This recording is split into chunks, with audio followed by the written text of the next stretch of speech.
Hello again, I'm Blunty. That's the Nikon D4, and in the previous video I looked at what it could do in video mode.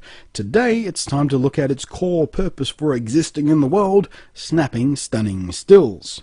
So let's start off with stills where I left off with video, Nikon's famous low light performance. Now, I've seen tests and measurements and comparisons online that suggest the D4's low light performance is as near as makes no practical difference the same as its predecessor, the D3S. So if you're upgrading directly from the D3S, you won't see any real improvement, or to put it in the glass half full perspective, you won't lose any of that beloved performance in dim light. And the old joke about a Nikon being able to take a crystal clear photograph of the inside of its own lens cap can still be thrown about. But if you're coming to the D4 from pretty much any other camera out there, prepare to meet the joy of remarkable low light performance. For perspective, it's so good that all of these shots were done at shutter speeds fast enough to go handheld. I didn't need, or indeed use, a tripod for long exposures to get this much light sucked into the camera.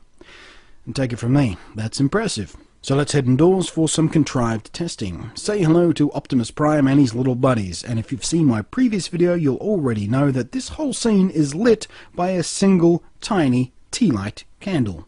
As we step up through the ISO range you'll notice, well, pretty much nothing really. In fact, up until ISO 6400 there's no noticeable noise at all. After that it remains manageable and things don't fall apart until you pass the native ISO range and get into the boosted ISO modes where, well, yeah, predictably things fall apart rather dramatically. Dynamic range is impressive too, especially when shooting in RAW, but you've also got Nikon's quick and easy exposure bracketing mode, so you can prepare a set of exposures for creating HDR images on a complete whim at a snap of a finger.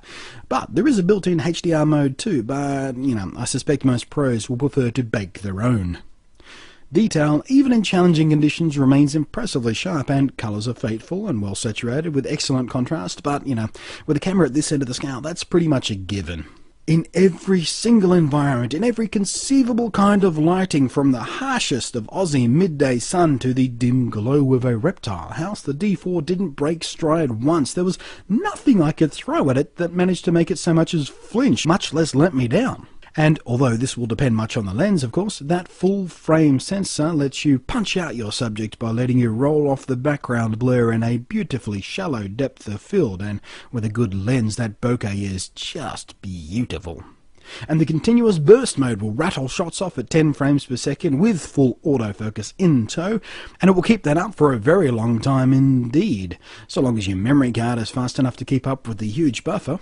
The D4 is impressive in every way. The ergonomics are well thought out. It's designed to lay as much power, flexibility and capability at your fingertips as fast as possible. I was adjusting settings and approaches faster than any other camera I've ever touched.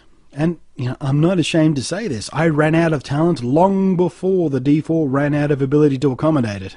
If I'm honest, the D4 isn't as fun to shoot with as some other gear I've got, but it's not supposed to be. This is a serious camera for serious shooters who make their living from squeezing the shutter. But for those who have a reason and a need to own a Nikon D4, oh my word, feel free to feel a twinge of envy for them, because it's an extremely nice experience to shoot with and will keep up with tasks that other gear would wet their own camera bags over. In short, it's a nice camera, folks. Thanks for watching. I am Blunty, and I'll catch you next time.